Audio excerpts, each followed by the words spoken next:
अस्सलाम वालेकुम। मैं सबा कमल। तो जो लोग मुझसे ये पूछते हैं ना कि आपके हाइपोथायराइडिज्म के हवाले से आप लोग बहुत ज्यादा सवाल करते हैं, इनबॉक्स भी करते हैं कि आपने रिकवर कैसे किया, तो मैं आप लोगों को बता दूं, आज मैं लाहौर में आई हुई हूँ। ये डॉक्टर साहब आप इनकी तरफ आप बताएं अपने हॉस्पिटल के बारे में इनको। मेरा नाम डॉक्टर शहबाज काजी है और मैं एक इंटरवेंशनल रेडियोलॉजिस्ट हूँ और मैं minimal invasive thyroid related procedures करता हूँ, जिसके अंदर radio frequency ablation thyroid, thyroid अल्कोसिस एब्लेशन, थायराइड वॉल्यूम रिडक्शन, इसको हम थायराइड इम्पल्शन कहते हैं। तो आज मेरे पास सभा आई थी, ये कोई हाइपोथायराइडिज्म से रिलेटेड इनका केस था। जो मैंने इनको असेसमेंट की इनकी, तो उसमें असेसमेंट में ये अंदाजा हुआ कि जनाब कि she was diagnosed with hypothyroidism 2025। इनको सिम्टम्स थे, मेडिकल इनका केस था और ये केस से सुनते हुए आई कि थायराइड एब्लेशन जो है वो इनके केस में हो सकता है। तो आज मैंने इसमें जब इनकी सारी रीएवैल्यूएशन की तो उसमें मैंने देखा कि ये कि तकरीबन 1 साल से ये थायरॉक्सिन के ऊपर चल रही हैं।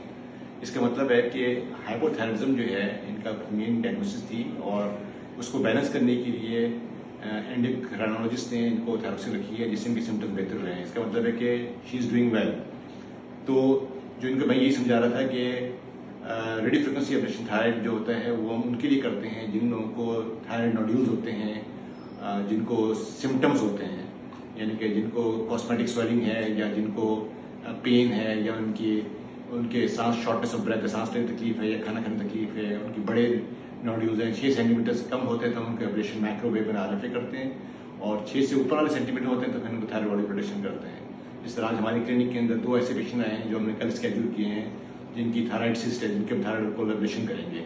तो ये चीज़ें जो मेडिकल थायराइड डिजीज होती है वो टोटली डिफरेंट होती है, जिसके अंदर हाइपोथायराइडिज्म होते हैं, जिसके अंदर वो उनको थायरॉक्सिन या न्यूमेरकोजोल से आप मैनेज करते हैं, वो एक डिफरेंट इशू होती है। और वो केसेस जिसके अंदर कॉस्मेटिक स्वेलिंग होती है और प्रेशर सिम्टम्स होते हैं, उनको डिफरेंट तरीके से मैनेज किया जाता है। तो आज मैं सबको यही समझाया मैंने, अब इनको बात समझ आ गई है और इंशाल्लाह ये जो है ना लोगों के लिए अवेयरनेस है कि लोगों को समझना चाहिए कि थायराइड के प्रोसीजर होते हैं विदाउट सर्जरी पॉसिबल है, पाकिस्तान के अंदर हो रहे हैं, ये हम कर रहे हैं और लोगों को फायदा हो रहा है इससे।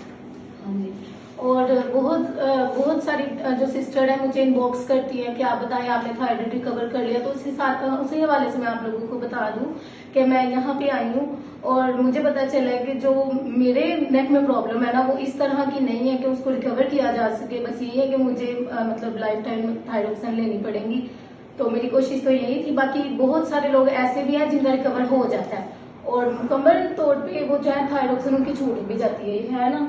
इट्स ऑल डिपेंड्स के इस केस के हाइपो के अंदर आपने, क्योंकि आपका थायराइड ग्लैंड जो है ना वो हार्मोन सीक्रेट ही नहीं कर रहा, तो आपने रिप्लेसमेंट आपने कहीं नहीं से आपने थायरॉक्सिन को लेना है, क्योंकि आपका थायराइड ग्लैंड जो वो सिक्रेशन के अंदर वो सलाहियत नहीं है, वो थायराइड ग्लैंड वो T3 T4 सीक्रेट कर सके, तो आपको एक्सटर्नल सप्लाई लेनी पड़ती है जिससे आपका ये लेवल आता है।